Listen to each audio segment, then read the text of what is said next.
early on, back in August 2020, I was on top of what happened in Kenosha, Wisconsin that night when Kyle Rittenhouse showed up at a Black Lives Matter protest where there was, rioting breaking out. And he shot and killed two people there and injured a third. And, you know, I was covering this early on because I saw that so much bullshit was flying around.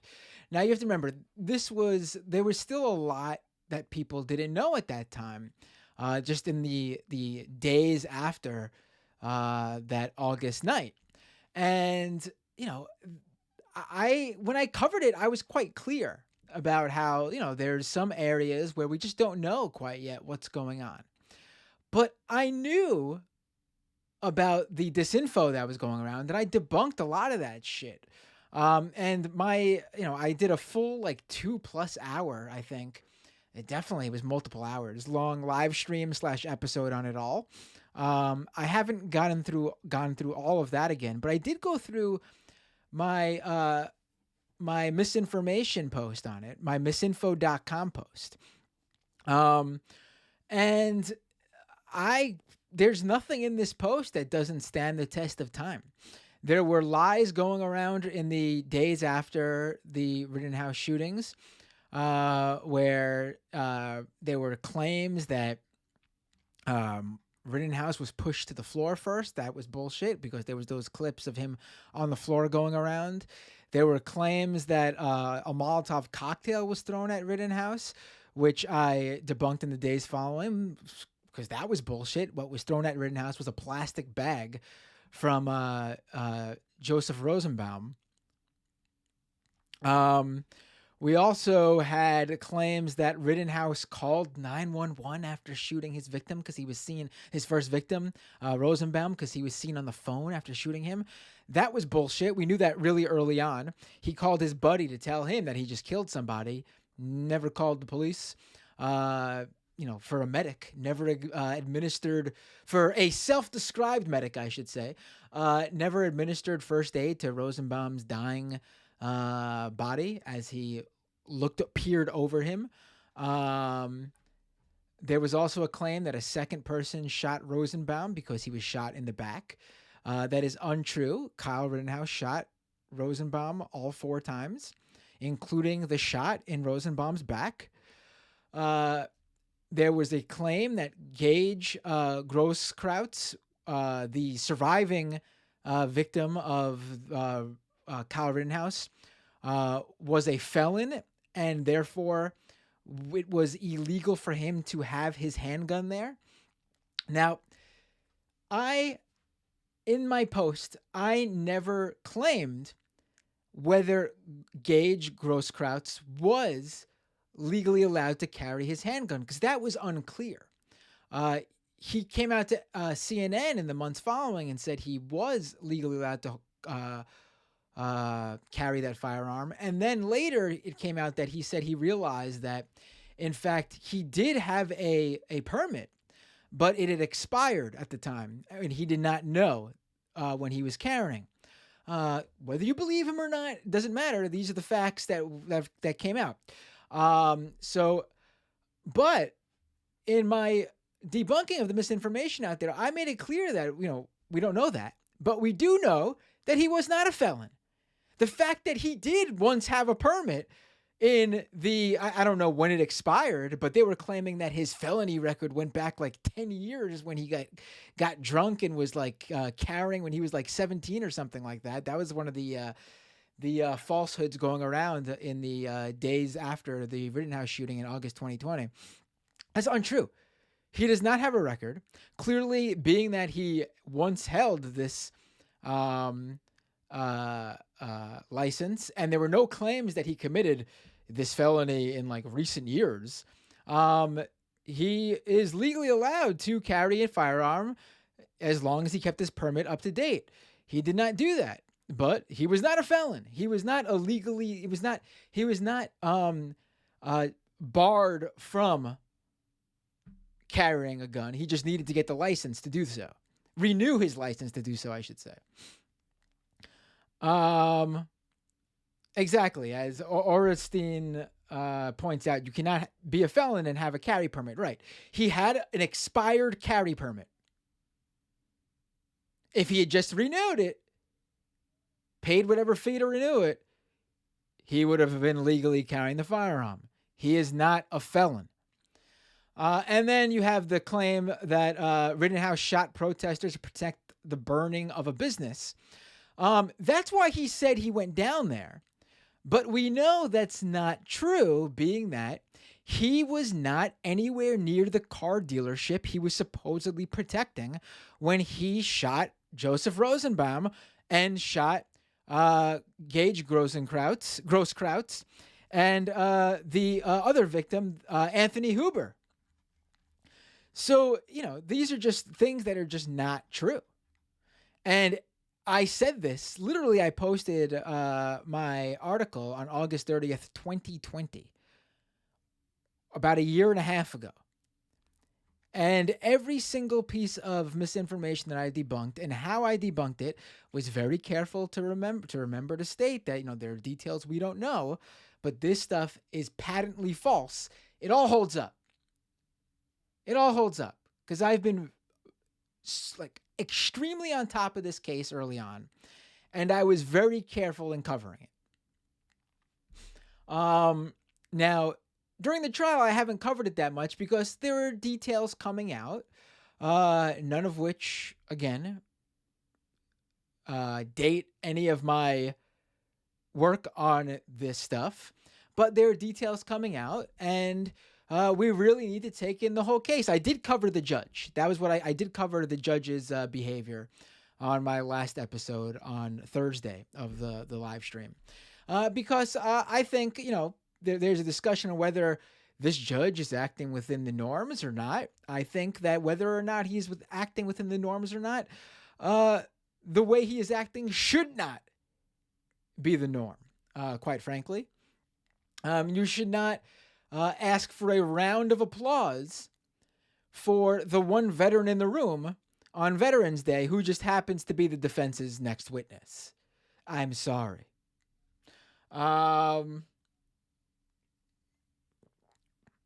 And also, I want to state, I have no clue how this is going to go. You have to remember that we are not saying, a jury does not have to say Kyle Rittenhouse is guilty or innocent. That's not how this works. That's not how any of this works. The verdict will be either guilty or not guilty. And that's because they were just the prosecution was just not able to prove beyond a reasonable doubt that Kyle Rittenhouse was did what he did was not able to claim self-defense, whatever. No, there's no innocent claim for Kyle Rittenhouse. I always think that's a very important distinction to make, especially when we watch this clip from Jimmy Dore and Matt Orfalea, or whatever his name is, Orfalea, because you cannot say that Kyle Rittenhouse is innocent. He shot and killed 2 people. You can say that the law finds him not guilty based on how the laws are written.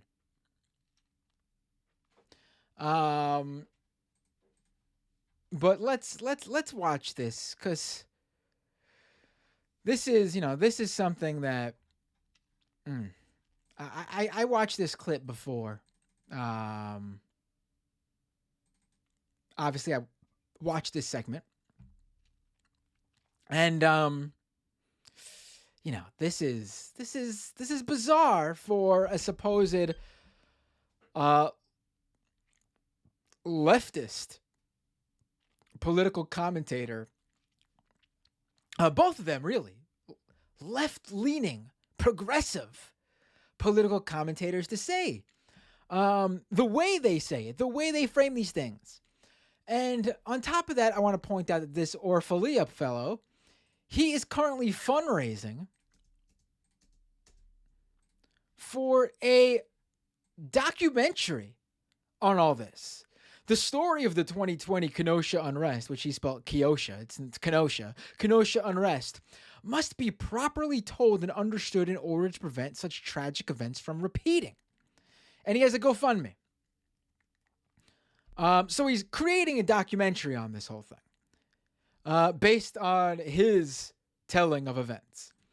And he has a video out that he made earlier this year that Jimmy Dore played in full in his own segment, in which he had, I don't even know how to say this guy's name. What the hell is his name? Orfalea as a guest. And again, I want to state that I have been very careful in how I cover this stuff because we just didn't know all the facts early on. Matt Orfalea, even when his video came out, there was a lot known.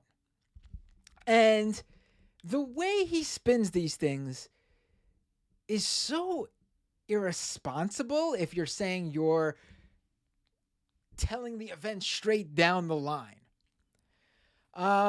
Let's get into this. Let's start with the Jimmy Dore clip, and then I'll play the Matt Orfalea clip.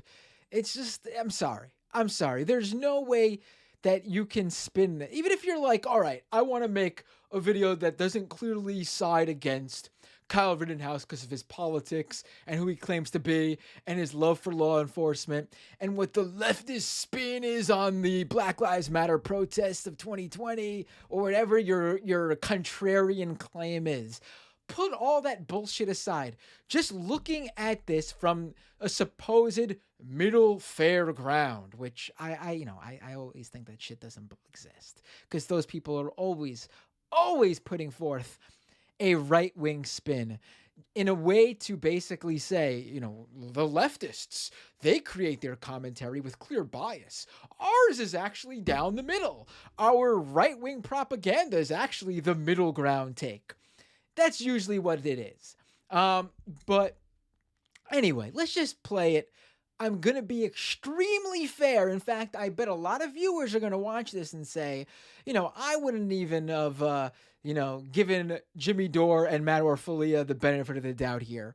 But I'm telling you that I don't even have to get into that. I don't even have to play the game of like, oh, they're really pushing. I don't have to do that shit. Because some of this is just outright, like, over to the top, just misunderstanding at the very least, if not purposeful disinformation about what happened.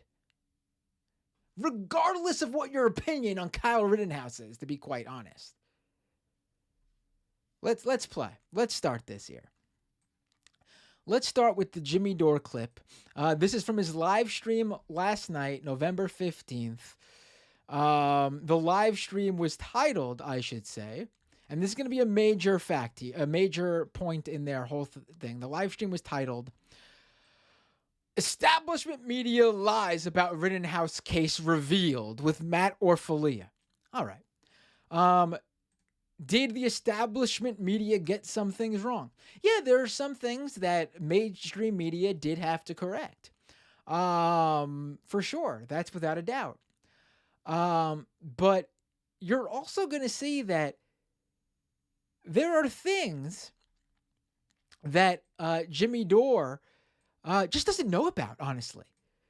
He's just personally unaware of. So he thinks that establishment media got it wrong when it's just people just didn't pay attention, honestly. And if you're not paying attention, that's different than the media getting it wrong. That's on you. That is on you. Let's start here. Putting the volume up. Here we go. All right, I don't know where this starts.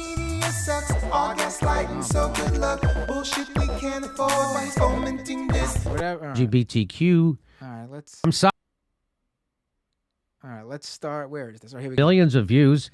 He was also almost employed by the Bernie Sanders campaign in 2020. Yeah, that's right. You can find his work on Rumble and can't find it on Facebook. He's our friend, Matt Orfalea. Hi, Matt. All right. So Thank you, Jimmy. Hi, Jimmy. I just got to correct you. I didn't almost get a chance to work with Bernie. They almost had a chance to work with me. Oh, Slight nice. correction. Nice. I agree with you. I agree with you. Okay. So let's get into the story. This is the story. So now this guy says Kyle Rittenhouse is so lucky that he's white and only. All right, I'm going to shut off the doomed logo there just so it doesn't get in the way. Please don't forget that this is doomed. All right, let's play this. Killed black people. I'm sorry, guys, but the judge is going to let this guy walk. He said this on October 26th. This guy, Alex Cole. Now, I'm sure he's a nice person, Alex Cole. And I don't show this to tell you that he's a bad person. I show you to tell you that even good people can totally get this story wrong because of the establishment media, right? No, what? No, the establishment media never got this wrong. The guy's tweet says, the guy that Jimmy Dore is holding up, his tweet, this random guy, who is he even? Let me check this guy out, Alex Cole. He's the guy. He's a Twitter user with like 100,000 followers. He's like a resistance guy. He's got like a resistance newsletter. You can find them annoying. You could say progressives, liberals, got this wrong. Okay. I never saw a single story. I was on this early on. I never saw a single story that portrayed the people that Kyle Rittenhouse killed as black. Kyle Rittenhouse went to a Black Lives Matter protest and killed two protesters and injured a third, excuse me. All of them were white. This was never an establishment media fail.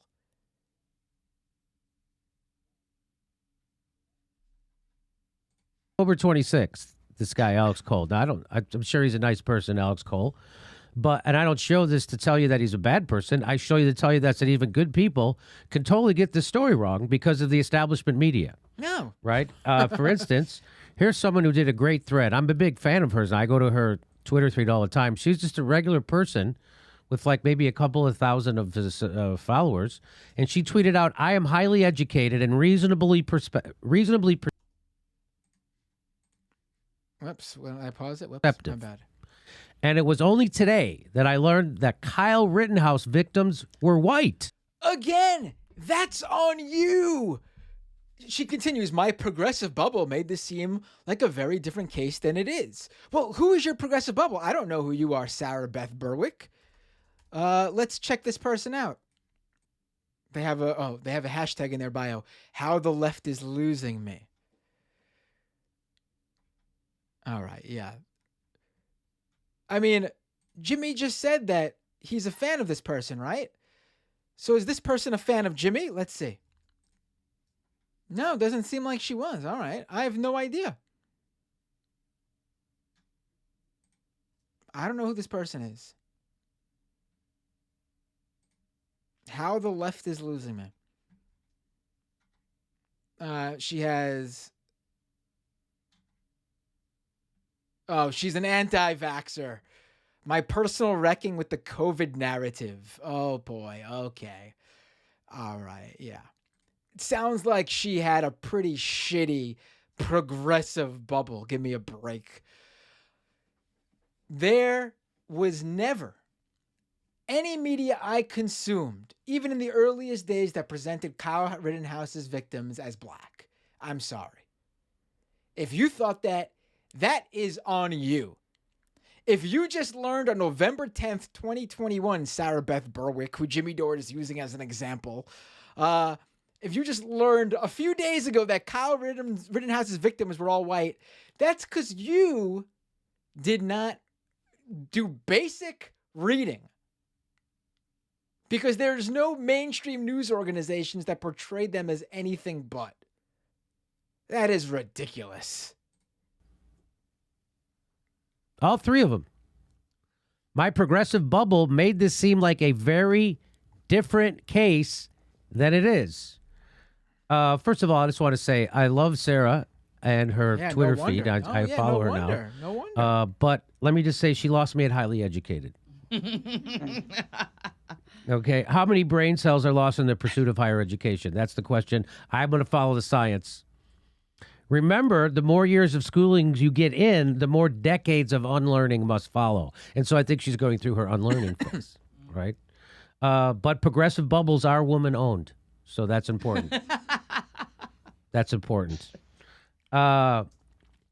Two, even if everyone involved wasn't white, this wouldn't necessarily be racially charged. Not every conflict has to have an undercurrent of identity. So all you cis pale males out there better listen up, okay? No, really, take it from this famed bigoted, take it from the famed bigot Dick Gregory, who said, white is not a color. White is an attitude. And if you haven't got trillions of dollars in the bank that you don't need, you can't be white. That's what Dick Gregory said. So there you go. And okay. Okay, here we go. So now here's the story. So it's this Kyle Rittenhouse guy who I was led to believe is a white supremacist gun nut who went to cross state lines, went to Kenosha, Wisconsin, to shoot some black people and did. And then the cops let him go. That's what I thought the whole story was. So I found more information on this Sarah Beth Berwick person. Much of her this is from the Daily Dot. Much of her activity is focused on opposing vaccine mandates and masks. She's been retweeting conservatives like Senator Ted Cruz, Bridget Gabriel, Senator Tom Cotton. Her bio includes the hashtag "How the Left is Losing Me." Her inaugural post from September describes it as a newsletter about how this country's COVID mitigation policies opened me up to the hypocrisy in the left that I can't unsee. Mike Rothschild pointed out the politically homeless woman taking off in right-wing media for her supposed moment of clarity about Kyle Rittenhouse's victims being white is the same one terrified that the LAUSD is going to jab her 5-year-old without consent. You're getting played. Right. Of course she's not really. She's been retweeting and tweeting right-wing talking points for months. Right. Of course. He used a right-wing sock puppet bullshit account as his big reveal of who is getting this wrong based on the mainstream media. True progressive, right? True progressive who got this wrong because of the mainstream media. Let's continue here.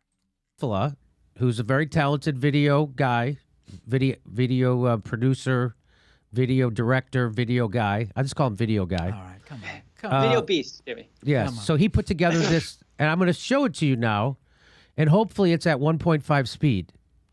So this is going to be maybe about 4 or 5 minutes. So let's watch it, and this is going to explain to you. This will explain to you what actually happened, because you can't get it from the Washington Post or YouTube. Other YouTubers, they've all misreported this. No, seemingly purposely.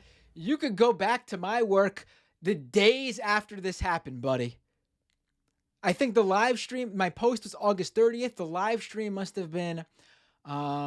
This happened on the 25th, so I go live Thursdays, right? So this would have been August 27th. Yeah. You just don't know what you're talking about.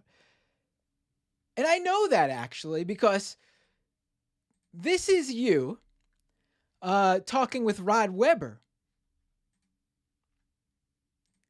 A documentary filmmaker. In an unaired piece earlier this year about the Boogaloo Boys, I went after Jimmy Dore for that too because he didn't know who the Boogaloo Boys were and misrepresented them by having on a Boogaloo Boy to pretend they were something they're not. But here is something Rod Weber sent me from the unreleased video conversation he had with Jimmy Dore when they brought up Kyle Rittenhouse in that conversation earlier this year. Give me a second to just cue it up here. All right, here it is now. Offense, 100%. So that guy in particular, he you're saying that that guy in particular is a defender of Kyle Rittenhouse. Correct. Okay. All right. And so and Kyle Rittenhouse was the guy. Was it Wisconsin? Yeah. Where was it? The Wisconsin. Kenosha, Wisconsin. And yeah, he- the Kenosha shooter. I just want to make this clear. This is from earlier this year. I believe January of this year.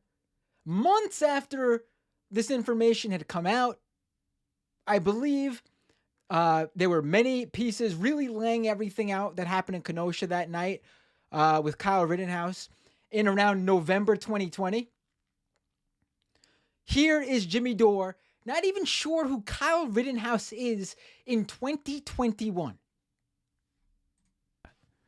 And who did he killed? Who did he kill? Oh, what happened? What's going on here? What happened? Anyway, let's get back to Jimmy Dore.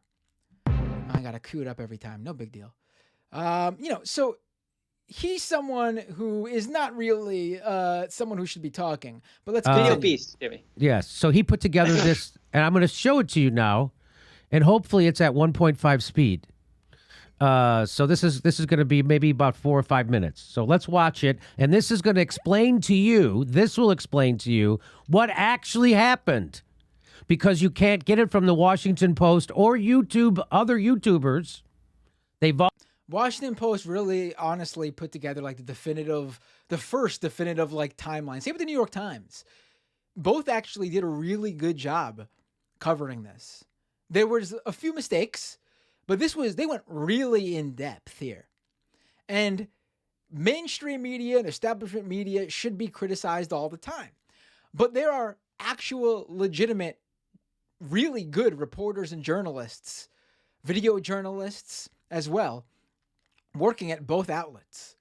And they did a really, really good job laying this stuff out really early on. Maybe the problem that Jimmy Dore has is that he doesn't consume any of that, even when it comes from the good reporters working at those outlets. So he has no idea what's going on here, which he admitted to Rod Weber in that clip I just showed you. Rod Weber. Where he told him off in a segment that never aired, I have no idea who Kyle Rittenhouse is and what happened. misreported this seemingly purposely. So Washington Post definitely misreported this purposely, and we're going to show that. So here's what really happened. Here we go. Rittenhouse case.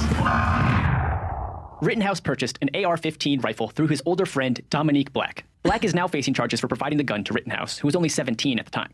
The gun was kept by Black's stepfather at Black's stepfather's house in a safe. Now, Matt, let me bring you. That was in Kenosha, where that rifle was kept. So he didn't travel across state lines with a rifle, right? Nope. Okay, so that was kept at his stepdad's house. And how far away from Kenosha did he live? No, it was not kept at his stepdad's house. That's not what happened at all. Okay, so first of all, there was misinformation going around early on and it still goes around actually, and this is where progressives get this wrong, where Kyle Rittenhouse was driven to the protests from his home in Antioch, Illinois. Antioch, I don't know how to say it, but a city in Illinois, where he was driven across state lines with this rifle to go to the protest in Kenosha, Wisconsin. That is not true.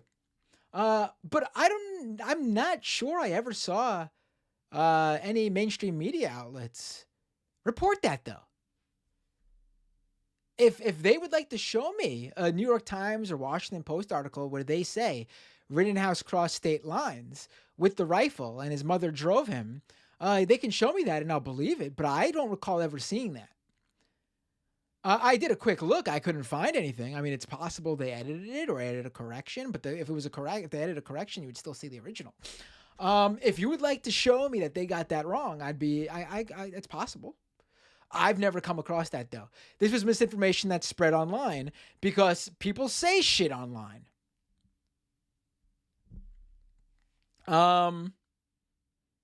It turns out that Kyle Rittenhouse had spent a day or two at his friend's house in Wisconsin. His friend had purchased the gun for him with Rittenhouse's money. His of-age friend, Rittenhouse 17, his friend at the time was 19. His 19-year-old friend legally purchased this firearm, and they kept it in the friend's dad's safe at the friend's house. Not far. 15 30 minutes max. Okay. 20 to 30 minutes. Okay. Right. So like the difference between my house and Pasadena. All right. All right. Well, here's the thing. One of the major things is people defend Kyle Rittenhouse by saying he was just defending his community. Well, he lived in Illinois, and this protest was in Kenosha, Wisconsin. And yes, it's true. It's about 20, 30-minute drive away. I live in Queens. Jersey City is probably around a 30-minute drive away with no traffic. Jersey City is not my community. I wouldn't go to protect Jersey City. Hell, even somewhere in Manhattan. I worked for a long time in the Flatiron District. I worked for a long time in Union Square. Those were my places to work. Went there every day for years. When I worked at the Majority Port, around the block from the New York Times building in Midtown Manhattan. There you go. I've worked in Manhattan for over a decade. Manhattan, not my community. Never lived in Manhattan. I went in, worked, left. Am I completely alien to Manhattan? No. It's New York City. It's part of New York City. It's my home, sure. But as for like my community, when we're talking about like if it was in danger, would I protect? No, because I don't live anywhere near there. So that shit I don't buy. I'm sorry. He went out of the way to go to a protest to protect the community that he doesn't belong to. And at the court, at the trial, he said, he's family that lives there. That's nice. I have family that lives. Listen, I have my dad lives in Queens, but in another neighborhood in Queens. Where he lives, not my community.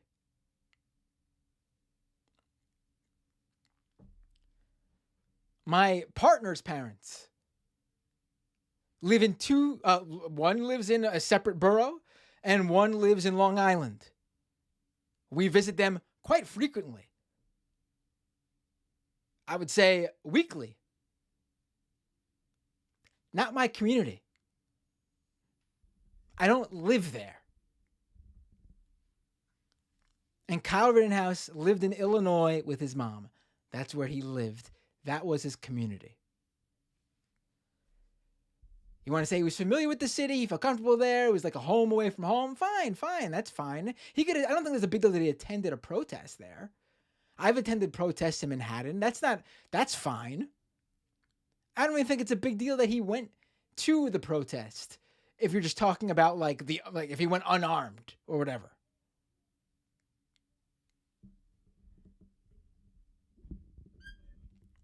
But if you're saying he went to protect his community, that's bullshit. Because that gives across the idea that this was his home and his home was in danger, and it just wasn't. He doesn't live there.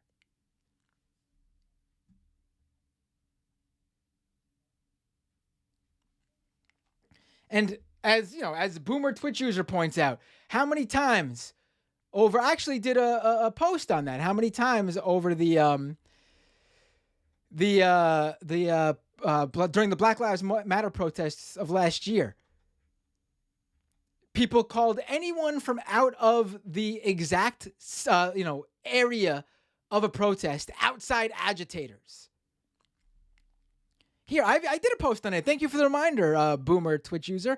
My Misinfo Substack.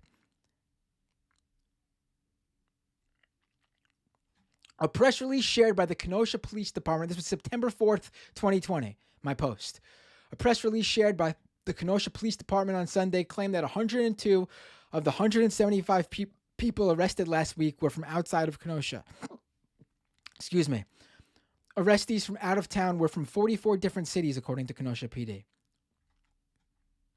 Then Trump and everyone else picked up how these were outside agitators, violent instigators coming in from out of town. So I looked it up. A total of 127 out of those 175 that were arrested were actually from within Wisconsin.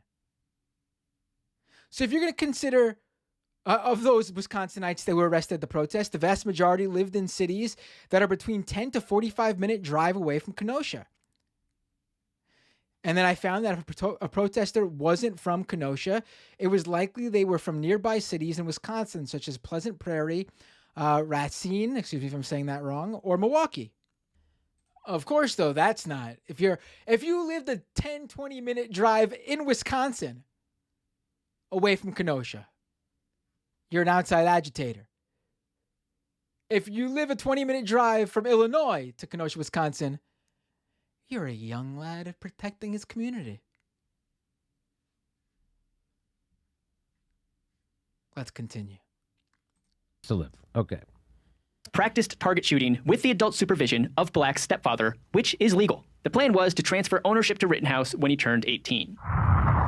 You know what I find... On August 24th, after finishing his life... I find the sped up version really annoying. I'm going to play Matt Orfalea's original here. Let's play it. Kyle Rittenhouse shot 3 people, killing 2, and has been charged with murder. But he claims he acted in self-defense. It's the most controversial and polarizing case in America today. So, instead of getting caught up in the partisan hackery surrounding this case, I want to present you with the facts and let you, the jury, come to your own conclusion. Hi, I'm Matt Orfalea, and these are the facts on the Kyle Rittenhouse case. Rittenhouse purchased an AR-15 rifle through his older friend, Dominique Black. This is Black true. is now facing charges for providing the gun to Rittenhouse, who was only 17 at the time. The gun was kept by Black's stepfather at Black's stepfather's house in a safe. Rittenhouse practiced target shooting with the adult supervision of Black's stepfather, which is legal. The plan was to transfer ownership to Rittenhouse when he turned 18. On August 24th, after finishing his lifeguard shift at a pool in Kenosha, Wisconsin, Rittenhouse and Black spent the evening at Black's stepfather's house. There they watched live streams of groups protesting the police shooting of Jacob Blake. At night, the groups had turned violent, vandalizing and burning local businesses. Okay. In response to the unrest, Black's stepfather says he took the guns out of his gun safe for personal protection. Now, I don't know where Black's family lived, but the violence in Kenosha was like a few block radius. This was not, I mean, I could look it up.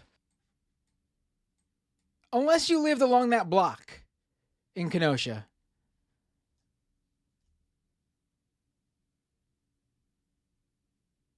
I mean, whatever.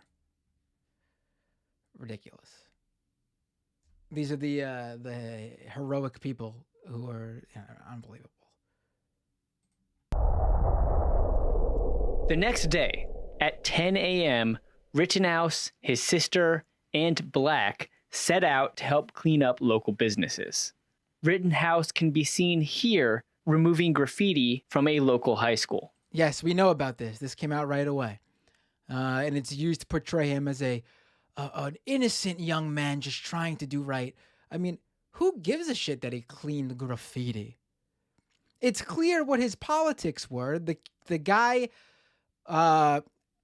was a militia gun type, looked up to law enforcement, wanted to be a cop, saw the Black Lives Matter protest, and his first thought was, I have to protect the property. I mean, we know what his politics are. So, of course, he's going to want to do something like this? Who cares? Who cares? It doesn't mean anything. Bad people do nice things, and good people do bad things. The fact that he cleaned up the graffiti doesn't tell you anything. But it's important for Matt Orfalea, or whatever his name is, Orfalea, to get that in there, right? But, That same morning, Joseph Rosenbaum, who would later become the first man shot by Rittenhouse, was released from a mental hospital. Right. Listen, I know all about Joseph Rosenbaum's rap sheet. I looked up all this stuff again. I was really invested in getting the reporting right early on in this. The guy had a history. He had a history. He spent like a decade in jail, in prison, for horrific charges involving minors. He did his time, and clearly he had trouble. Clearly he was a troubled guy. But this doesn't really have any bearing on what happens in Kenosha that night. He had recently overdosed on pills in an apparent suicide attempt after he physically assaulted his fiancée. Dude, his basically went off, she's bleeding everywhere and bruises on her. After being released, Rosenbaum visited his fiancée, but she would not let him spend the night. She said she feared he'd be arrested for violating a court order to stay away from her. She also says that she warned Rosenbaum to not go downtown and does not know why he did. As far as that night, I have absolutely no idea why he was downtown. None whatsoever. Why is it a point to make about why Joseph Rosenbaum went down to the Kenosha protests that night? Matt Orfalea just said that Kyle Rittenhouse goes down there. He's cleaning everything. What business does Kyle Rittenhouse have doing anywhere there? Like, if you're going to question what Joseph Rosenbaum was doing, but think Kyle Rittenhouse was innocent and did nothing wrong being there, it just doesn't add up.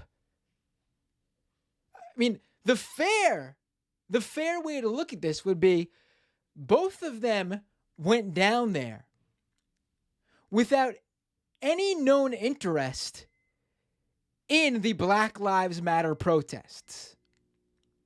Kyle Rittenhouse had interest in the property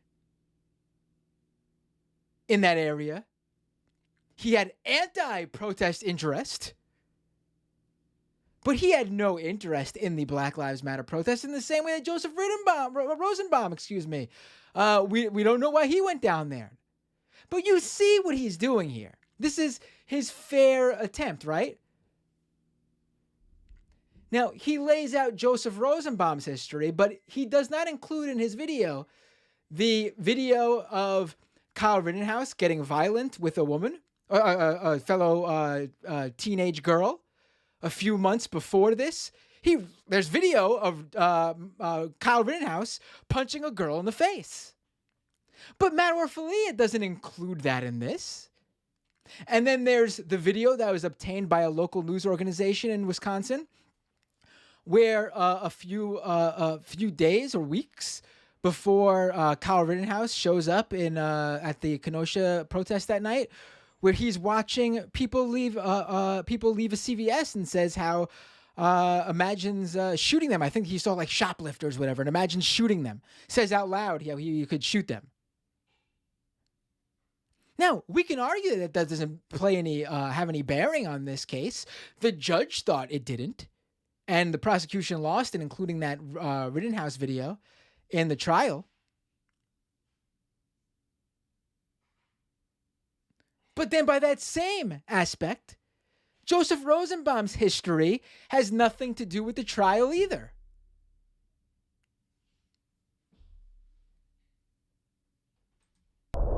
Later that night, Rosenbaum is seen pushing a flaming dumpster towards a gas station. This is correct. This is true. I covered it in the days after in my live stream and in my post, I believe. Let's continue though. This is accurate. Again, like I said, Joseph Rosenbaum, no angel.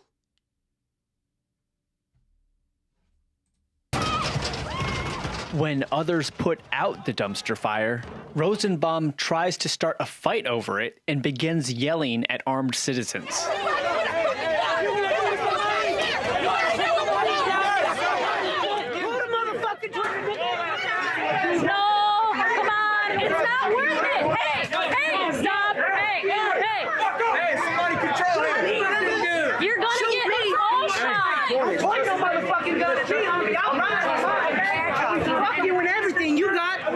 Shoot me, nigga! Shoot me, nigga! Again, I played this clip in the days after the Kenosha protest on August 25th. We knew this clip existed. We know this clip existed. We know these people. We know that Rosenbaum got into a confrontation with the armed militia guys and Boogaloo Boys that night. We know that. The group that Rittenhouse was with. We know that. And you can hear what Rosenbaum is saying. He's saying, shoot me, and using the N-word. Obviously, Joseph Rosenbaum, not a woke leftist like they're trying to present him as. He's just a guy. He's upset because they pointed a gun at him. You heard what he said. Do we have to rewind it? Because I'll rewind it. Not worth it. Hey, stop. Hey, somebody control him. You're gonna get us all shot. Point no motherfucking gun at me, homie. See, he says, don't point no gun at me. A gun was pointed at him. And that's what upset him. I mean, he's literally audibly saying what pissed him off.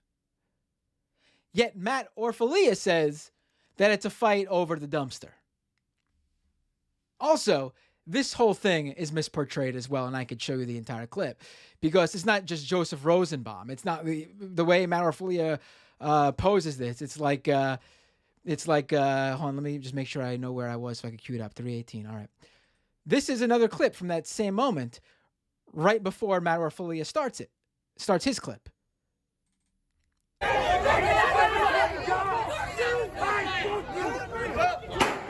See? You can see other protesters fighting with the armed Boogaloo Boys and militia people that Rittenhouse was with. You hear another person say, you out here pointing shit.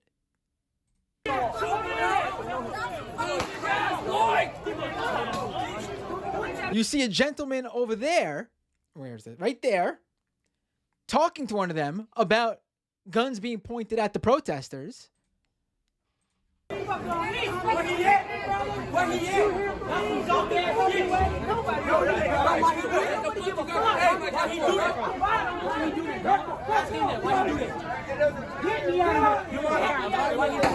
See, you have another protester right there asking why the guns are being pointed at them.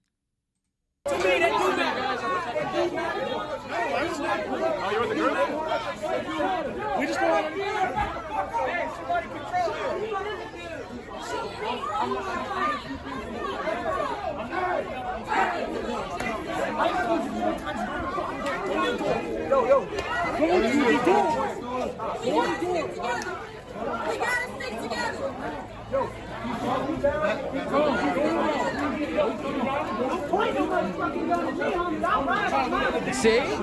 This is a different video than what Matt Orfalea showed.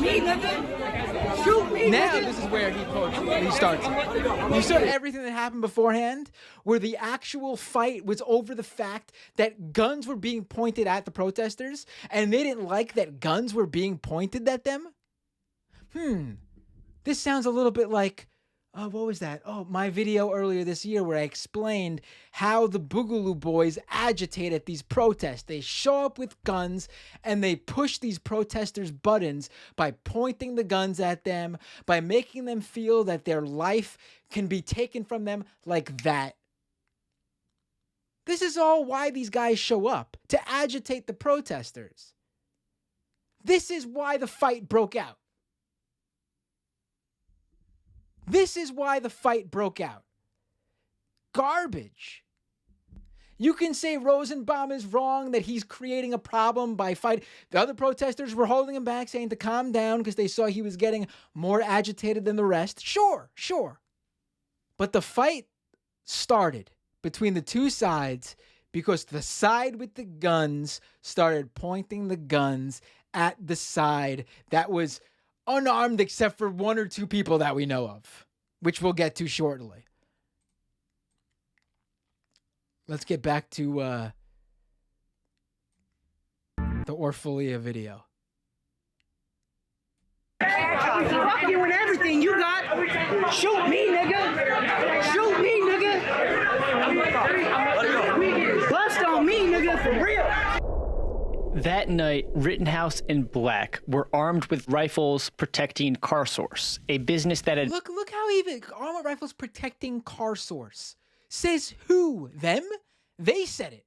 You take their word? Because at the trial, the owner of Car Source said he did not ask anybody to protect his business. Like, I can't just show up at some business and say I'm protecting it. Under what authority? Like, just notice how he, again, if he was just saying Rittenhouse said, but no. He says statement, fact. They showed up to protect this business. Under what authority? Who asked them to? Nobody, we know that. And we know they have no authority because a 17-year-old kid has no authority. Vandalized the night before. For this, Rittenhouse is currently charged with possessing a dangerous weapon under the age of 18. That night, Rittenhouse also carried a med pack, offering care to injured protesters. Yes, they love bringing this up. There is no proof that Kyle Rittenhouse actually gave any injured protester medical attention. There's a lot of video of him walking around saying, medic, medic, medic. That's great. If you have video of, perhaps it exists. I can't claim it doesn't. Haven't seen any of it. A lot of footage out there. Haven't ever come across it. This clip that he's showing is the closest you'll find. And that's why he used it. Because this is the closest clip you'll find of Kyle. Remember, one of the main reasons Kyle Rittenhouse claims he went down there was to be a medic. A lot of clips of him walking around, swinging his rifle around. Not too many clips of him administering medical aid. And by not too many, I mean 0 clips of him administering medical aid. And there was a really good opportunity for him to administer medical aid when he was right there when he shot a guy 4 times and watched him bleed to death. Would have been a really good time to administer medical aid, except instead of doing that, Rittenhouse ran away. Let's continue here. There's a medic right here if you need help. What is wrong? She got shot in the foot. Shot in the shot? All right, we're going to go over here. I am an EMT. If you are injured, come to me. Later, Rittenhouse is seen with a fire extinguisher. 0 medical aid, I want to remind you. Nothing. No footage, nothing. Plenty of footage of someone hurt walking past him. Weird that no one stuck around to see if, he administered that medical aid. Maybe the clip exists. Again, I can't say he didn't. I'm just saying I haven't been offered proof that he did.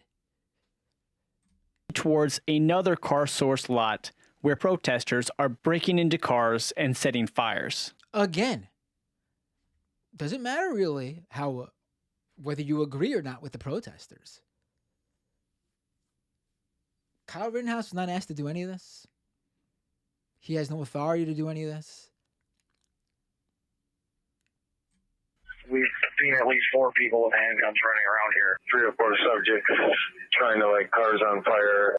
I love how he uses the police clip of them saying they saw 3 or 4 individuals with handguns. Obviously talking about the protesters, because the Black Lives Matter protesters that we know of, Gage Grosskreutz and this other individual we'll get to in a minute, they had handguns. So obviously that's who we're talking about.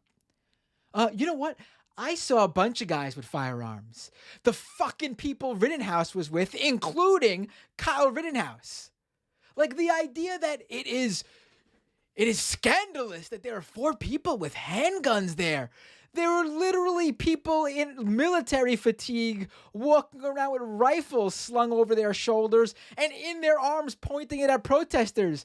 And we're going to pretend to be shocked there's 4 people with handguns? Like, are you kidding me with this shit? This lot that Rittenhouse has his fatal encounter with Rosenbaum. But it was another man, Joshua Zeminski, who had been protesting with Rosenbaum that would fire the first shot. A camera filming cars getting smashed pans, and we see the 6'5" Joshua Zeminski step towards Rittenhouse. The 6'5" Joshua Zeminski. What does his height matter? It's because he's supposed to be scary because he's tall, right? That's the game here, right? Why don't we know Kyle Rittenhouse's height? Why don't we know Kyle Rittenhouse's height? That's ridiculous. The 6'5" Joshua Zeminski. Ooh. Like, you like, look how he does this. You have to really pay attention here. You might not catch it if you don't have a history of watching how the mainstream media and people like this twist things to get their own narrative through. His height, irrelevant. If he was 5'8", do you think Matt Orfalea would have said the 5'8" Joshua Zeminski? No, of course not. 6'5" makes him scary. He's got to be the bad guy here, right? Zeminski's girlfriend motions towards Rittenhouse with her arm.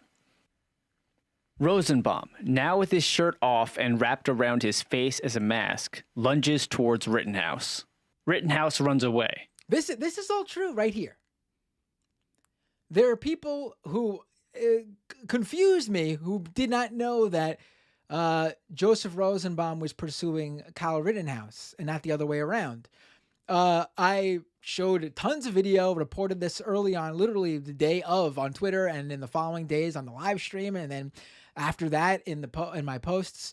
I mean, this is known, and if you got this wrong, again, you weren't paying attention, because the mainstream media, Washington Post and New York Times included, showed all this video in detail, including the video of Kyle Rittenhouse running and Joseph Rosenbaum behind him. So if you did not know this, that's on you. That's simple. You can't blame the mainstream media because you didn't read or you didn't watch the video. They can't surgically implant the information in your brain. You have to have some effort. And if they fuck up when you read it or watch it and you notice a fuck up, then that's on them. But you have to do the fucking consuming of the content first. That's how it works. Rosenbaum chases Rittenhouse. Rosenbaum throws a bag with his items from the mental hospital at Rittenhouse. And you got to notice that one too. He throws the bag of his items from the mental hospital. Does he know that? Does he know that there was a bag of... I'm going to look that up right now. That's something I actually did not catch the first time. Joseph Rosenbaum bag. Let's see. All right, he was carrying socks, deodorant, a toothbrush, what else? And toothpaste. So it was a bag of items that he was carrying with him from his stay at the hospital earlier that day. That's fair. I think it's bizarre to really hone in on the fact that it was a mental hospital, but okay. Like I said, being fair here. Rittenhouse turns around, then turns back around and keeps running away. Right. So this to me shows that he has plenty of opportunities to remove himself from the situation. He was doing so. As Rosenbaum continues to chase Rittenhouse, Zeminski lifts his gun into the air and fires. Oh, they shooting. The muzzle flash from Zeminski's gunshot can be seen from this angle. Rosenbaum keeps pursuing Rittenhouse. Rittenhouse runs into a bunch of parked cars, turns around, and fires 4 shots at Rosenbaum. Someone else fires 3 shots. Rosenbaum was taken to the local hospital and pronounced dead that night. Now you have to understand what he's trying to do here, because honestly, it would be quite relevant for that individual, the 6'5" monster, who fired in the air. It would be relevant if he fired in the air, and Kyle Rittenhouse thought that he was being shot at by Joseph Rosenbaum, for example, who was behind him and pursuing him. However, and this is something that perhaps when Matt Orfalea, again, I'm going to be fair, perhaps when Matt Orfalea was making this video earlier this year, he didn't know. That's fair. I think this might have been new information. But I watched the Jimmy Dore clip we'll get back to in a second, because right now they're just watching this very clip. Matt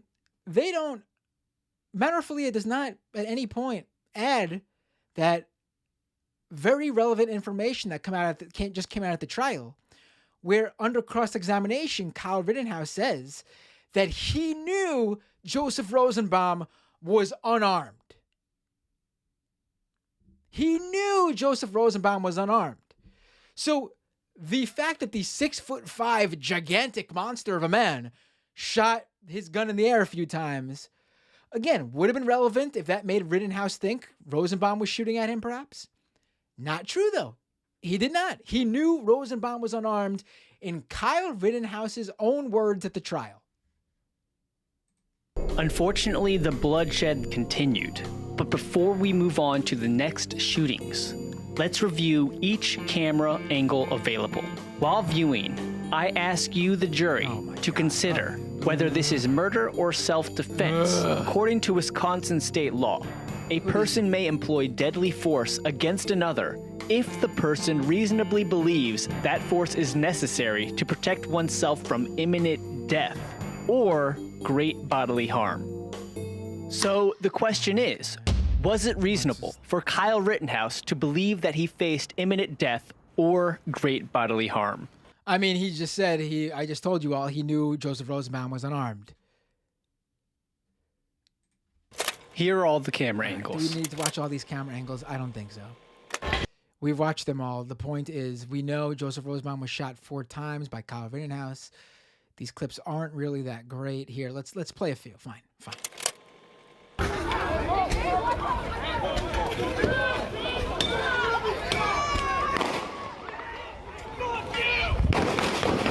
He's not even there. So the orders you hear about yelling no cameras, them is white boys. All right, we got this clip. You really can't see anything in these clips, honestly. Here, this is a good one. The overhead shot. So there's Kyle Rittenhouse, Joseph Rosenbaum running behind him.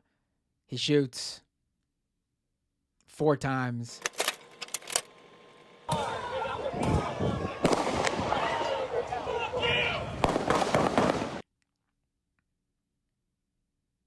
A phone call to his friend. All right, now let's rewind it down because we're back at the Matt Orfalea's commentary. You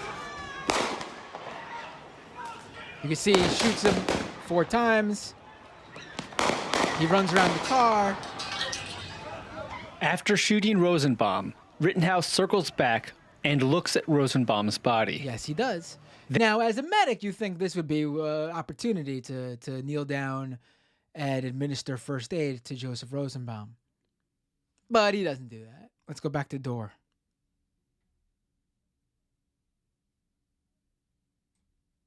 That dude shot him. That nigga just shot that dude. All right. Cranium that boy. He just shot him, man. Get that motherfucker. Issues too. As Rittenhouse runs from an angry crowd, Gage Grosskreutz runs up to Rittenhouse and asks him what he's doing. Hey, what are you doing? You shot somebody? Who shot? Who shot? Stop him! Hey, stop him! Stop him!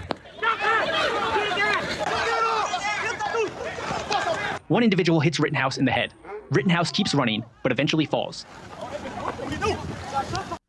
Okay, so for making that video, just first of all, I didn't know. Again, all I did was read the headlines, and the reporting that I casually saw told a totally different story. I was told that he chased people.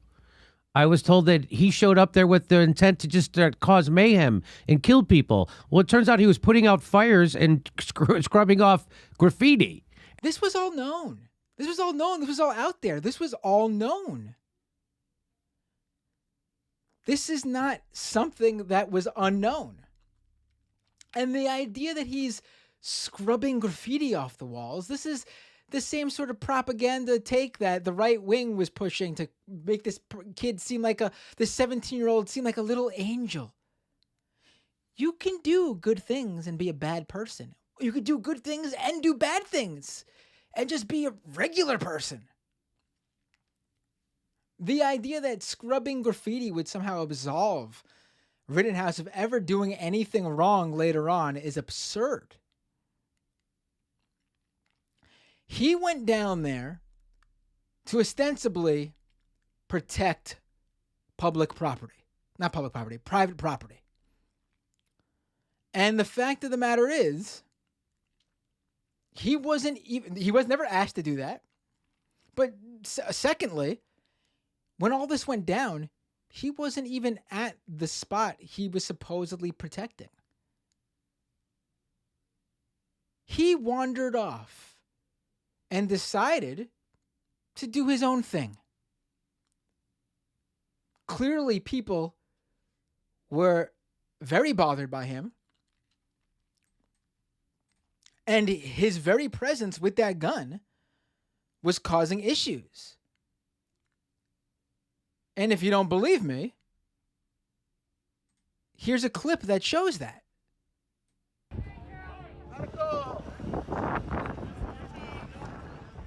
Rittenhouse walks away from the car dealership to offer medical help.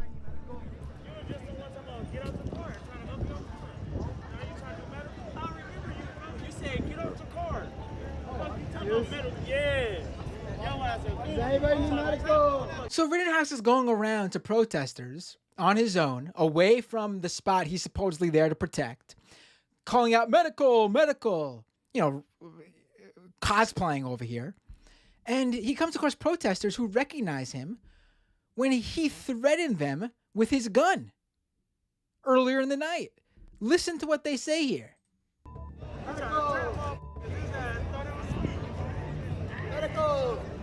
What, yesterday or today? Today. Dude, he just had up the gun. Come on, get off the car. The protester said he just was over there before upping his gun. That guy know you're not. How does Kyle Rittenhouse know you're not shooting at him, and helping people who were injured?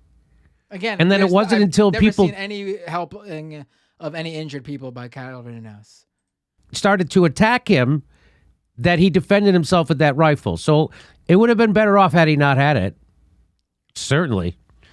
And because I don't know, maybe he would have gotten hurt worse from Rosenbaum, but he wouldn't be under murder charges and nobody would have been murdered. Probably. Who knows? Maybe Rosenbaum would have murdered him. I don't know. Rosenbaum is a psychopath, and that's very nice. Very nice, of course. You knew where this was going, right? They were going to blame. They were going to say Joseph Rosenbaum was a mentally ill maniac, right? Real nice.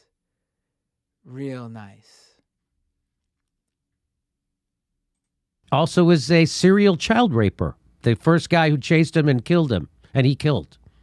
And Kyle Rittenhouse knew none of this about Joseph Rosenbaum. Joseph Rosenbaum spent a decade in prison for this. Joseph Rosenbaum, very problematic. Not a good guy. We could talk about that all day long. I'm not here to say Joseph Rosenbaum's a good person. I don't know Joseph Rosenbaum. Sounds like he was not. But we have laws in this country, right? And he did his time, was released from prison, and Kyle Rittenhouse knew none of this. It has no bearing on this case at all. At all. Is a child raper, right? He has like 5 counts of child rape, and he was a restraining order against his girlfriend. He was obviously nuts and out of control. He's starting fires, and then he chased him, and then his buddy shot the gun off as they're chasing him. So the buddy was like, "Oh, I'm just shooting a warning shot." Well, how does that guy know you're not? How does Kyle Rittenhouse know you're not shooting at him as you're chasing him? So it looks like he's going to get off. I mean, that's certainly possible. That's certainly possible. I've never claimed one way or another, quite very purposefully, obviously, whether Rittenhouse can be found guilty or not guilty, because it's not based on what actually happened that night. It's based on how the case is presented and whether it could be proven beyond a reasonable doubt. And that question can only be decided by the jurors. You can't get in their mind and see. It's just, I just don't think that's that shocking to think that, honestly. I also don't think it's shocking to think the other way either. I mean, probably less of a chance based on what we know, how the legal system works. But yeah, okay. But for making that video, I just wanted, first of all, I mean, that just shows you, this is the thanks Matt got for making that video. It's the same kind of thanks I got for debunking this gas attack, CIA bullshit gas attack in Syria. It's the same thing. The thanks you got. Who, like, is this is like the crux of Jimmy Dore's whole thing, right? The attention being put on me, right? He's having a segment about the thanks, the guy who made that very biased piece got. I mean, I got for debunking Russiagate. These are the same. They said Matt was outed some time ago as being a piece of shit. I don't care about. I don't care about the personal vendettas. I don't care about this shit. All right, let's see what Orfalea has to say. The benefit of the doubt? You think maybe you give... Wow, Bat. There certainly must be something to this. If a solid dude like you was looking into it, have we been told a lie by the establishment media like they always do? Yeah, that's the thing. This coverage is totally consistent with the kind of coverage I and you did over Sanders, covering Sanders in the mainstream media smears of Sanders. It's totally... No, it's not. It's not at all. It's not at all. They're ridiculous. Consistent. It just so happens, in this case, it's a 17-year-old kid who happens to be, a fan of Donald Trump.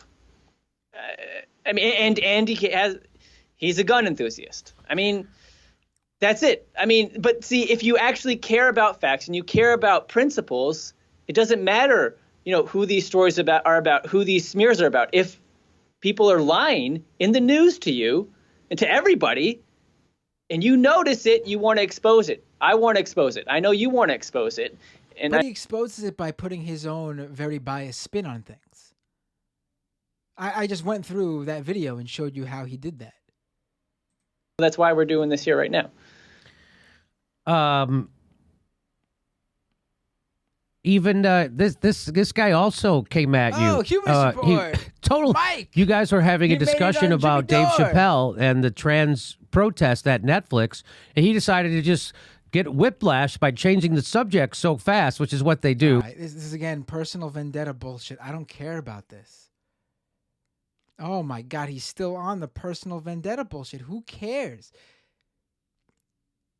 Talk about the case. That is, and what that is. These are just smears. These aren't arguments. It's amazing to see, anybody use a screenshot of you covering a story. I literally just covered the Rittenhouse story. That's right. And just for covering it, he just takes a screenshot of the video. And just because of that, he's dismissing me as a person and my argument on a whole nother topic. On a whole nother Dave topic. Chappelle walkout, which I was right on again. He was wrong on again. I know you were right on that too. I know, of course. So let's get to this. Let me just get through. This woman did a great. Sarah did a great thread on this story, and I just want to read it to you again. I'm highly educated and reasonably perceptive, and it was only today that I learned. He's reading the fake right wingers. I mean, the fake progressives tweets again. This person who's been outed as a right winger, everything about them. Anti-vaxxer. Retweeting Ted Cruz, Tom Cotton. This person's a right winger. Rittenhouse victims were white. My progressive bubble made it seem very different. Was your progressive bubble the same as Jimmy Dore's, in which you guys did not pay attention to the case at all and then claim that the information wasn't implanted in your head by osmosis? So that means the mainstream media failed you? This is ridiculous. Than it is. Let me add a few points. All my friends, family are progressives, and I recently woke up to their. God, I don't care about this rando. Why are you reading there? All right, here we go. Now we're back to the case. Here, another article. Here she goes. Another article that calls this a racially charged trial, but conveniently omits the fact that everybody involved is white. Now you see why someone not paying close attention would think Kyle Rittenhouse shot black people? No. What do you mean? You just have to read the article. Look at the pictures. View video. If you're you're assuming that Kyle Rittenhouse shot black people because it happened at a Black Lives Matter protest. That's on you. Because all the articles I've read include photos of the people. Point out. None of them say they're black. Kyle Rittenhouse's victims. This is from Newsweek. It says, anger over Kyle Rittenhouse trial judge grows after week of controversy. Kenosha Circuit Judge Bruce Schoner has been accused of making racist jokes and being biased towards the 18-year-old. Yes, because the judge made a racist joke. The fact that the victims, Kyle Rittenhouse's victims, are white does not deny the fact that the judge made what can undeniably be classified as a racist joke. He made a joke about Asian food coming in on the boat.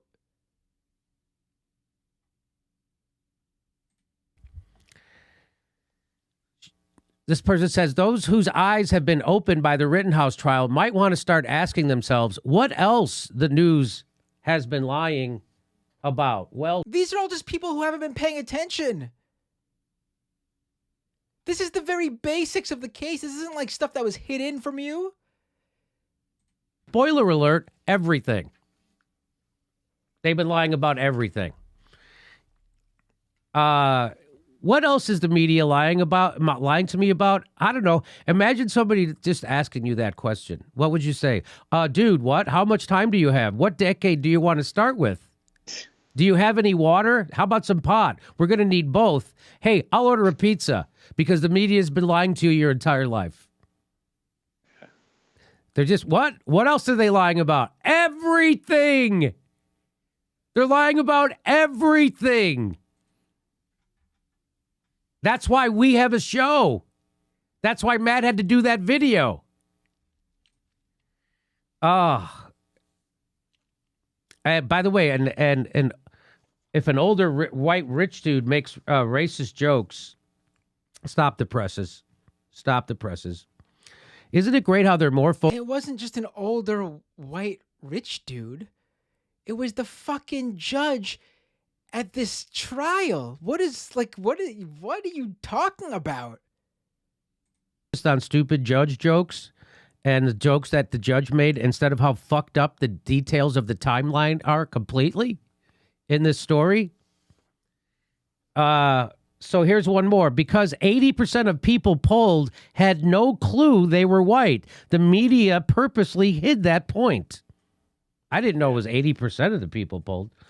I don't know, but well. And she said she ends her thread by saying, "You realize wait, you what? need to." What is this guy?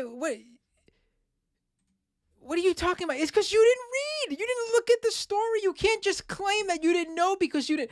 80% of people polled. Why even should people? What? I'm looking at people polled. White. What? Where is this 80%? I gotta look this up. I need to know because he put it on air.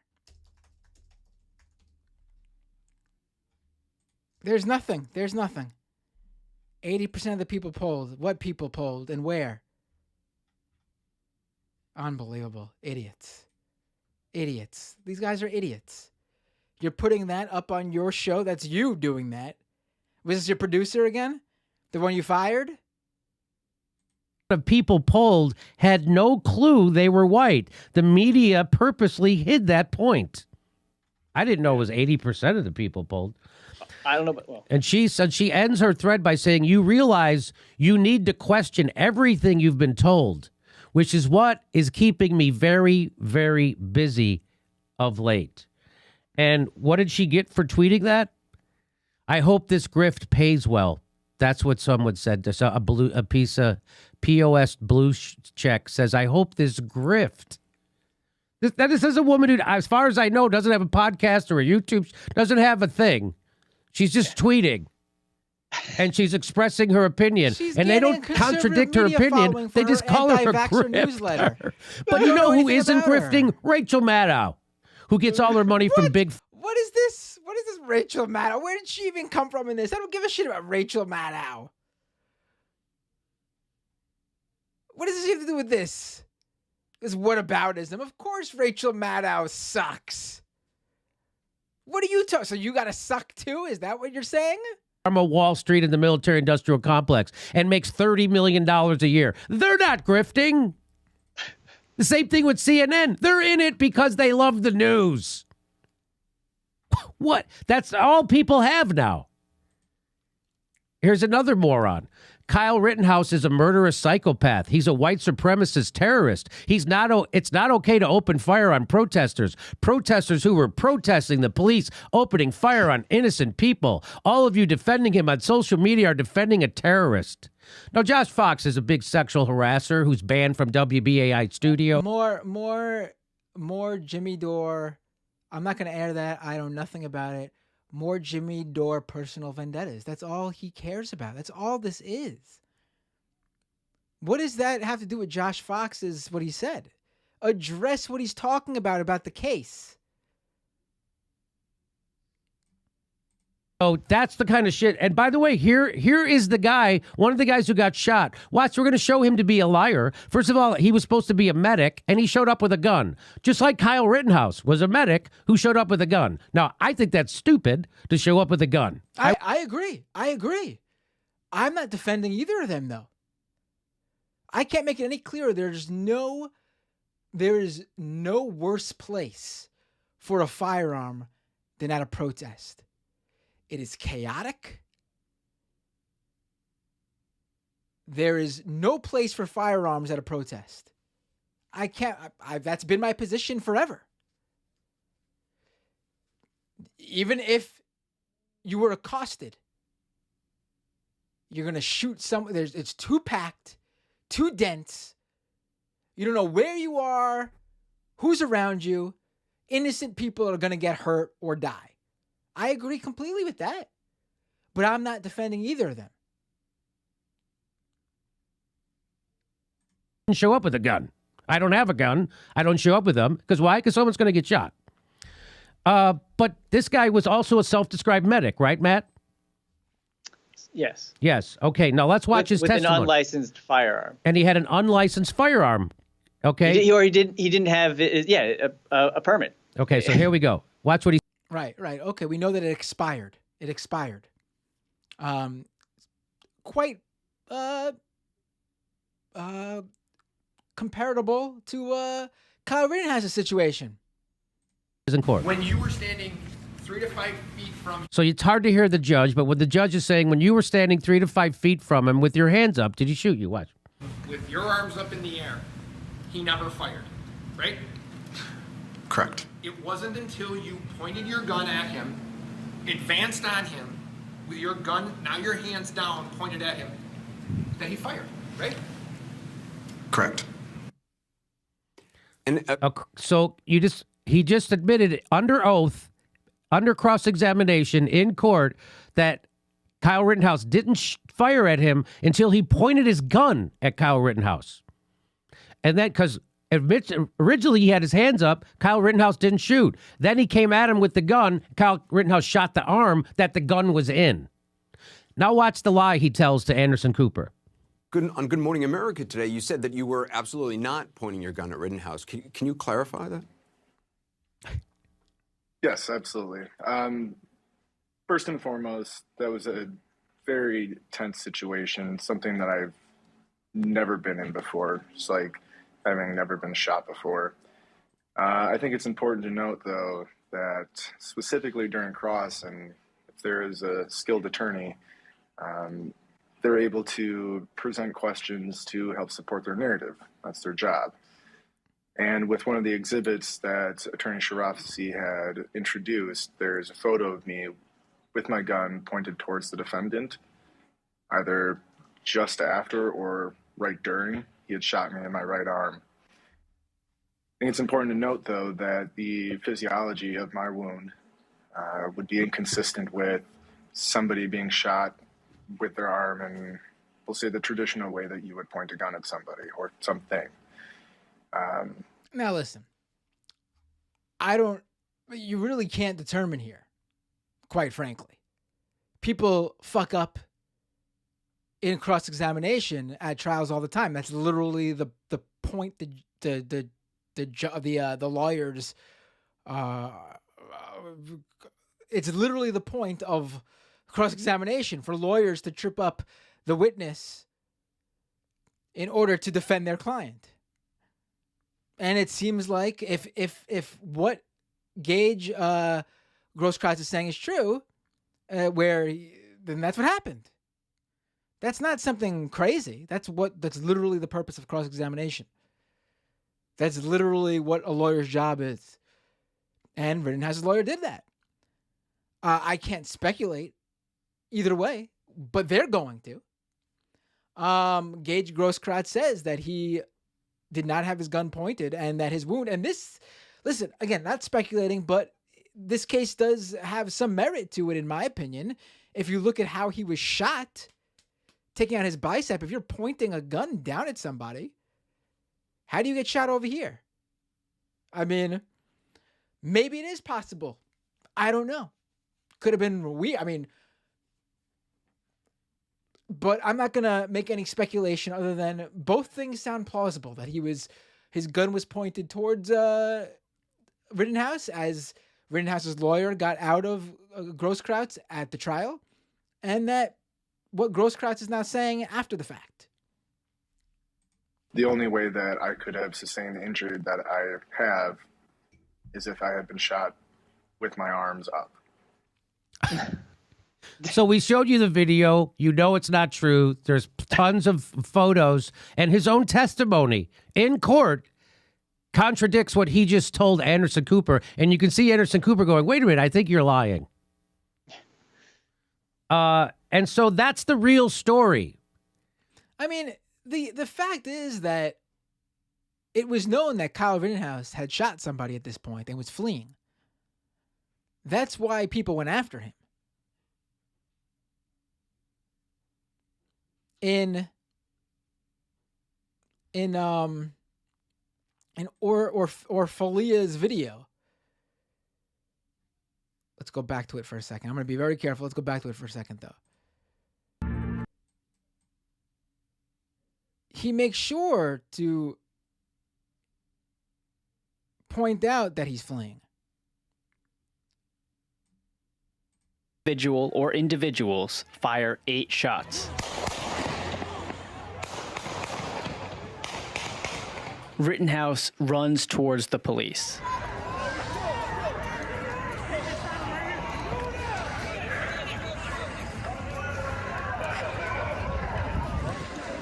Rittenhouse appears to surrender with his hands up. Hey, he just shot them! Hey, dude right here just shot them! Dude right here just shot all of them down there!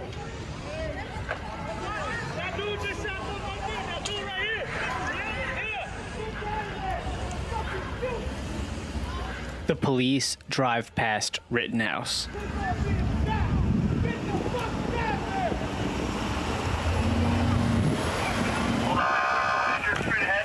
Someone injured straight ahead.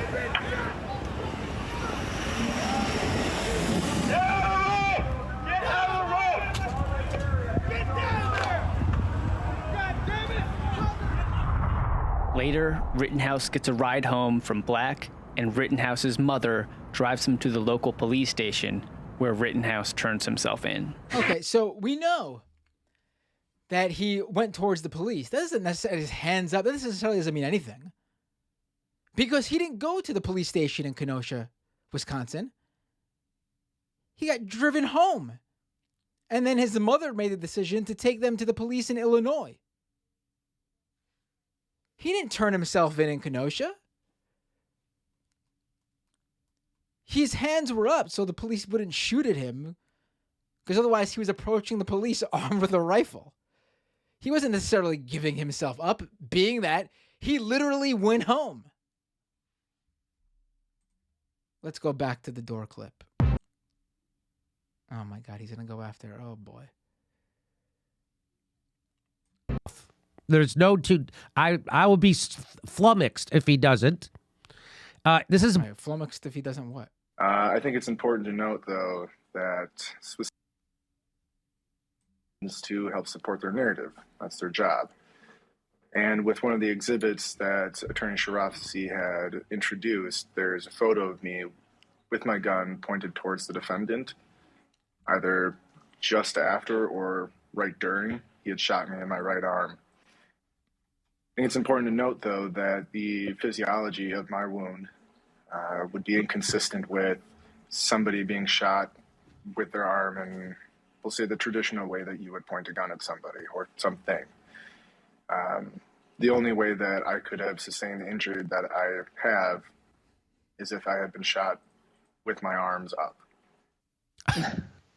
So we showed you the video. You know it's not true. There's tons of photos, and his own testimony in court contradicts what he just told Anderson Cooper. And you can see Anderson Cooper going, wait a minute, I think you're lying. And so that's the real story. That's the real story. The first guy he shot was a crazed maniac, literally just... Very nice. Again, here he goes, a crazed maniac. All right. That's what he's going to do. He's going to blame it on a mentally ill... That's what his characterization here is. This is what he's going for. Out of a mental hospital, threw a bag, chased the guy, was lighting shit on fire, starting... Everybody in the crowd was like, dude, calm down. You're going to get someone shot. He starts chasing Kyle Rittenhouse, throws a bag of shit at him. Where did he get that bag from? From the mental hospital. Here he goes again. Here he goes again. That's what he's really carrying. Digging in here on the mental thing. Throws it at him, and it starts to attack him. Kyle Rittenhouse turns around, shoots him. Rosenbaum never touched Kyle Rittenhouse. Kyle Rittenhouse himself at the trial testified that he did that very fact. Joseph Rosenbaum never laid a hand on Kyle Rittenhouse. That's a fact. He hears a gun. Him and his buddy were chasing Kyle Rittenhouse. His buddy fires a gun. His buddy, there's no, the 6'5" monster, as Matt Orfalea portrayed that guy as. There's no proof he knew Joseph Rosenbaum. There was no evidence presented. That was never even a thing. Buddy says I fired it into the air as a warning shot. As you're chasing someone. So that guy. Can I say a couple things? So Kyle Rittenhouse is gonna get off. There's no two. I will be flummoxed if he doesn't. Look at him making that statement. Very factual, right? Very factual. This is, by the way, a jury of his peers. This is a frickin' jury. And what I've noticed is that the prosecutor, I watched this yesterday, a 15-minute video, the prosecutor's trying to get a mistrial. The prosecutor's trying to screw up so bad and piss off the judge so bad and break the rules so hard that they declare a mistrial so that prosecutor doesn't have to take a loss. That's what's going on right now. But they want you to be distracted by the judge. Again, that's more bullshit. And now I'm going to show... Kyle Rittenhouse's defense team has also sought a mistrial. What are you talking about? You still don't know anything about this case.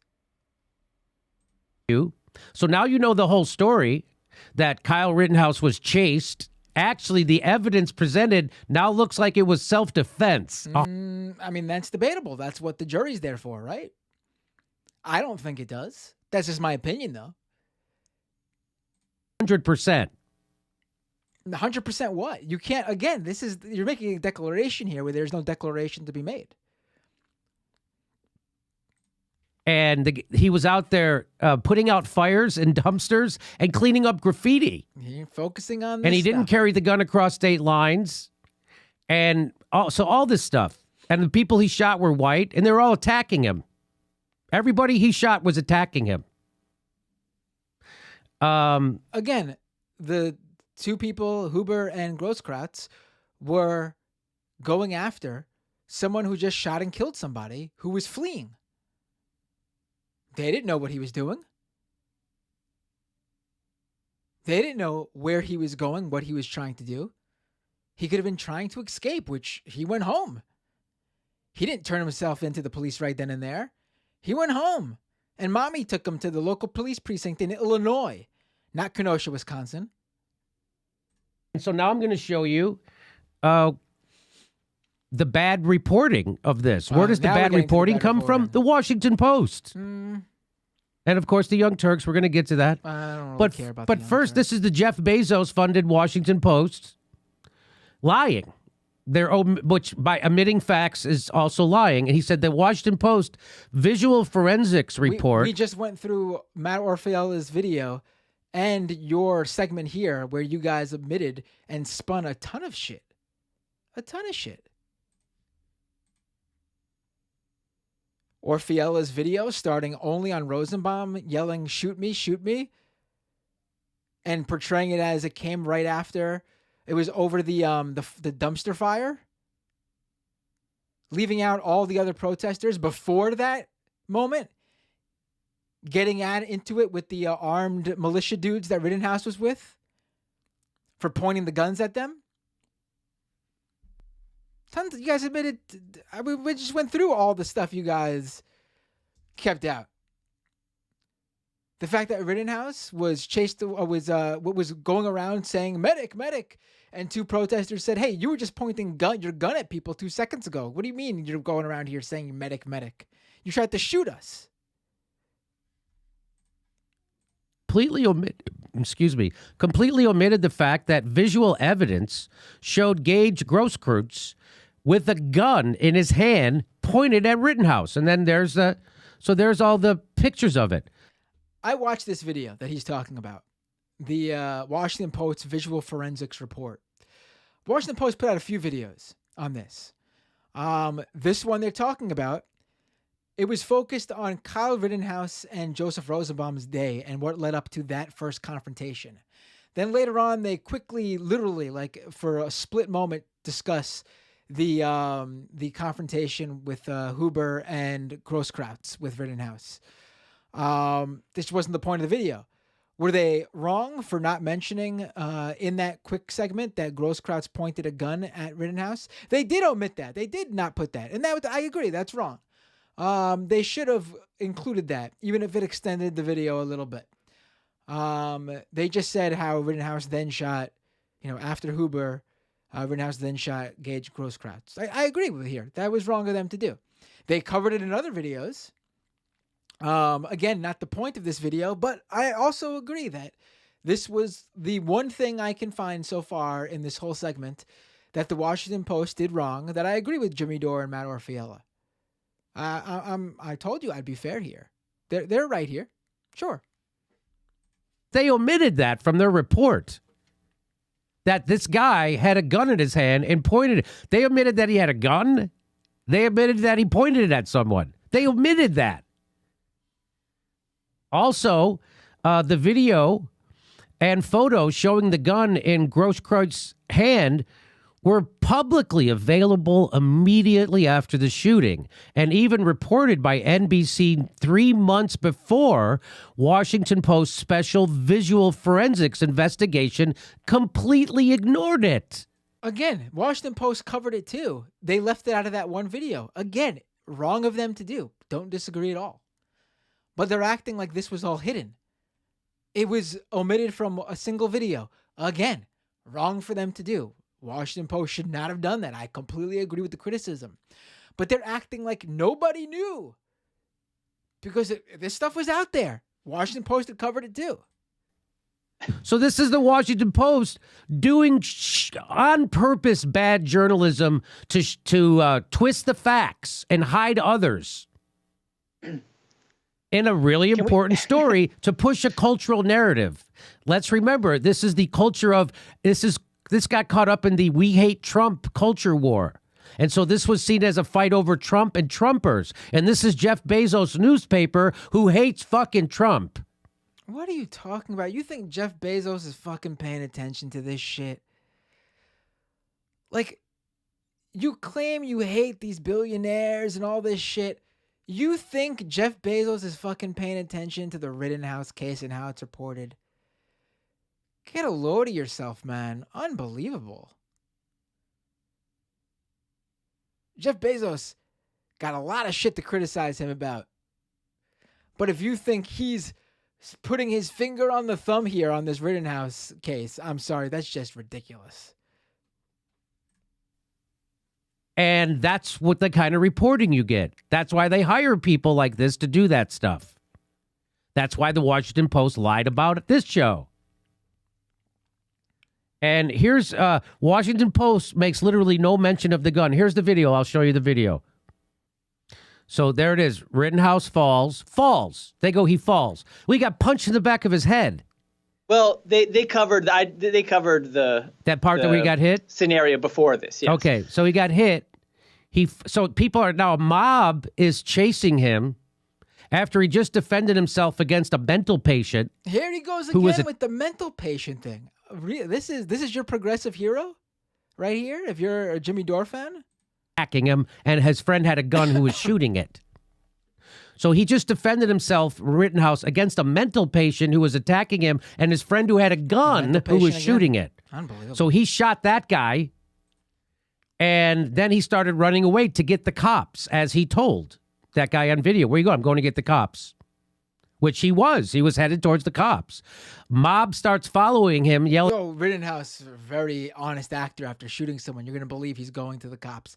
Ridiculous. Jimmy Dore doesn't trust anybody, but it believes that Rittenhouse, after just shooting someone, is going to turn himself into the police, which, again, we know he did not do. He went home. His mother had to take him to the police. In Illinois. Not Kenosha, Wisconsin. Get his ass. They do. They punch him in the back of the head. He finally falls down. Then they start kicking him. Guy kicks him in the face. Another guy hit. Again, he just shot and killed somebody. They were apprehending what they thought was someone, an active shooter perhaps. Or if they didn't think he was an active shooter, they were apprehending someone who just shot and killed someone from trying to flee the scene of the crime. Him in the head with his skateboard and grabs the gun. Now that guy said I was trying to de-arm him. That's a weird way to try to de-arm someone. That start hitting him in the head with a right? That's a weird way. So that was silly to do that. Well, I think we all start attacking a guy with a gun, and that'll work. You mean he wasn't actively shooting anybody? He was running away. They caused this. He was running towards the cops. And how do these people know what the hell just happened? They don't know. The Washington Post doesn't know months later what happened. I mean, they do. You don't. How do they know? And they don't know. You don't know. So that was what happens in mob. We just went through how you know nothing about this case. You're even getting people's names wrong and mixing up who had the skateboard. That's what happens. So Gage's friend confirmed that Gage was a split second away from killing Rittenhouse. Gage is the guy you just saw in Anderson Cooper. That's that guy, right? Here's the amazing part right here. Yeah. Here's the amazing part right here. So, and he was saying, my hands were up. That's what he's trying to say. Well, Gage's friend confirmed that Gage was a split second away from killing Rittenhouse. Says when he saw Gage in the hospital, Gage said his only regret was not killing the kid and hesitating to pull the gun before emptying the entire magazine into him. No mention of that in Washington Post report. No mention of that. That guy you just saw in Anderson Cooper, he lied. No, because it's hearsay.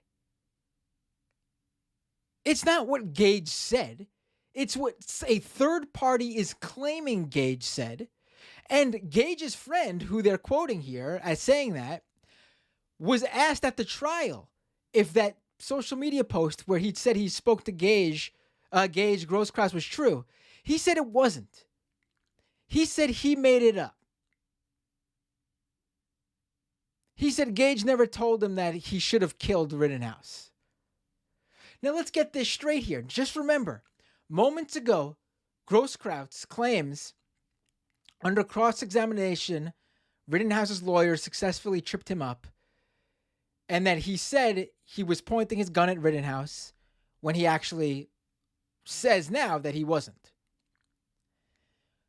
To Jimmy, what Gage said at the trial is undeniably true. He pointed the gun at Rittenhouse.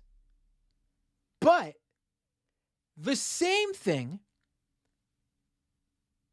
that same turn of thought, is not offered to Gage's friend, who's doing the opposite. Gage's friend said at the trial that Gage did not say he wanted to kill Rittenhouse. So under Jimmy's, whatever Gage said at the trial must be true, then Gage's friend should be telling the truth at the trial, where Gage did not say that. But Jimmy doesn't believe what he said at the trial. Jimmy's claiming that what Gage's friend said in the day or two following the shooting on social media, which is hearsay again, because it's what he says Gage said, not what Gage said. He thinks that's the truth. Tell me, is this an honest actor or is this someone spinning it in one direction? Both of these guys, Jimmy Dore and Matt Orfalea. He said he was trying. Wish he would have emptied the magazine into him. And Washington, just to be and Washington Post doesn't report any of that. Go ahead, Matt. I just wanted to, yeah. So again, that's visual evidence. It's posted on Facebook. You use that image, and the image of him, his friend with Gage. But just to be accurate, just be, obviously Gage and that guy who posted it denied it in the trial. So he took it back. He said, I didn't actually, hear that from Gage. I just made it up on behalf of him. Even though there's a photo of him with Gage in the hospital. So now that guy, his friend who said that, now retracts that. Yeah. Okay. So you can now judge the veracity of that statement. When was he lying? The first time, or is he lying now when he said he didn't say it? You know what I think. Also, I know what you think. I know you made it clear. Minsky and Rosenbaum, they weren't. We don't know if they were friends, but that's been denied. But we do know that he was 6'5", because he shot in the air. Matt Orfalea made sure we knew he was 6'5". I like that he goes back to correct Jimmy Dore, because he's searching for the truth, arbiter of truth right here. Were together, through the night. So just want to be okay. So they're they're also denying that they were friends, but it's clear that they were together. No, I'm saying they we don't know they're friends. It seems they may not have been friends, but the point is, so I'm just saying, so instead of, just to be accurate, we don't know they're buddies, we don't know they're friends, but they're certainly together, much of the night. Okay. That's I think that's what I said. No. Okay. No. So now. No, you said that Joseph Rosenbaum was friends with the 6'5" guy. That's what you said. When, again, I said earlier, and even your guest here is correcting you, not true. Come to me. The Washington Post visual investigation also edited out a video of Jacob Rosenbaum, the man who first attacked Rittenhouse aggressively, calling everyone the N-word, trying to start a fight with armed men, repeatedly daring them to shoot me, N-word. Matt Orfalea edited the video, like I showed you guys, to remove the protesters from before Rosenbaum was yelling. getting mad at the armed guys, the armed people Rittenhouse was with too, for pointing the gun at them. Just dishonest actors all around. So here, I'll show you some of that.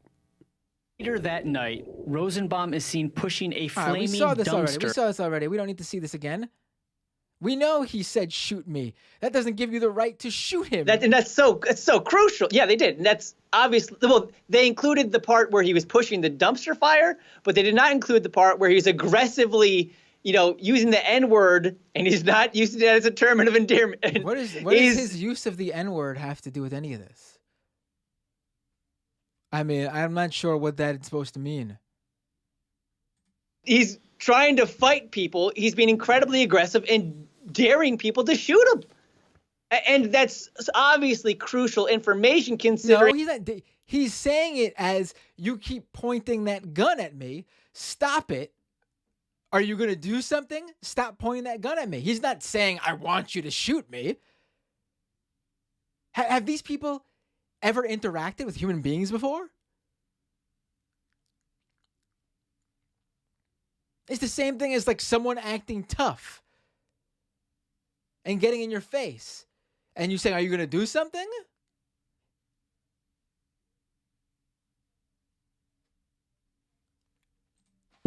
He's the one that appears that was chasing Rittenhouse. He started... And just to be completely clear, if I say, shoot me, and you shoot me, you're in trouble.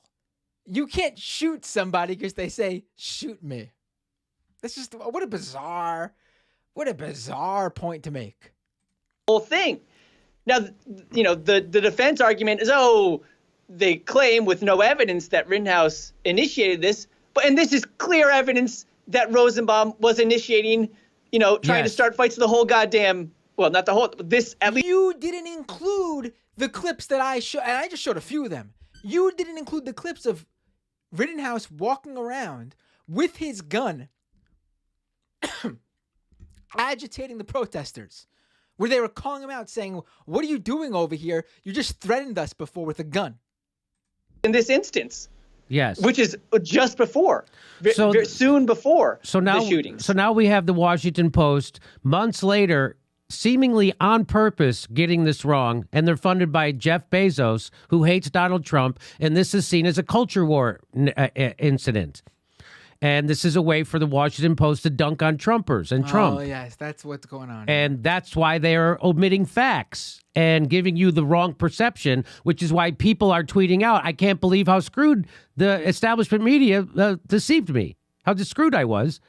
And what else? And so here, but nevertheless, this is a great point you make, Matt, that Washington Post is artificially promoted by YouTube as an authoritative source, while suppressing much higher rated and thorough reporting by tons of independent video creators. And I'll show you.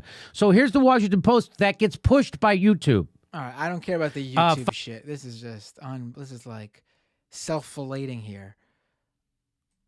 The thought experiment, what does this look like when the I don't care about YouTube stuff. Self-filleting bullshit here. So here you say, but at least the Washington Post made sure to mention that Rittenhouse didn't text his sister about a new gun strap. And while they ignored... Now they're getting completely off. Is this the whole thing? How is that relevant? What does that relate to? All right, now they're going to do the TYT thing. TYT got it wrong. Yes, they got it wrong. They did. They admitted to it. They portrayed it wrong too. I don't need to watch the whole TYT clip. This is just, and that's it. That's it. Wait, is this the end of Matt Orfalea here? Let's get his last word here. Every time looking to kill black people. And the only person who shot someone was the only person who was attacked. There you go. There was dozens of people there with guns. One of the guys he shot pointed a gun at him. And the only reason he ever pulled the trigger was because he was literally being attacked. Do you know how stupid that sounds? We know that he's talking about Gage Rosecrans with the gun right at the end, right? Where he's saying that he shot someone who tried to shoot him. We know this is fact. Gage raised his hands when Kyle pointed the gun at him first. And then Gage continued to walk. And that's when the trigger was pulled on Kyle Rittenhouse's gun. By Rittenhouse, obviously. The idea that Gage Grosskreutz is the one who pointed the gun, meaning you could shoot him, but Kyle Rittenhouse is the innocent individual who pointed the gun at Gage first, which is why Gage raised his hands first. Like, the way these guys are spitting this is so disingenuous. So disingenuous. Rittenhouse was right to shoot Gage because Gage was going to shoot him. But wait a minute. Gage had his hands up previously because Kyle had his gun at him. What if Gage was trying to defend himself because Kyle had pointed the gun at him first, which we all know is the truth, via the video evidence as you guys have shown us over and over again. The mental gymnastics that these guys are jumping through is obscene, absurd, ridiculous.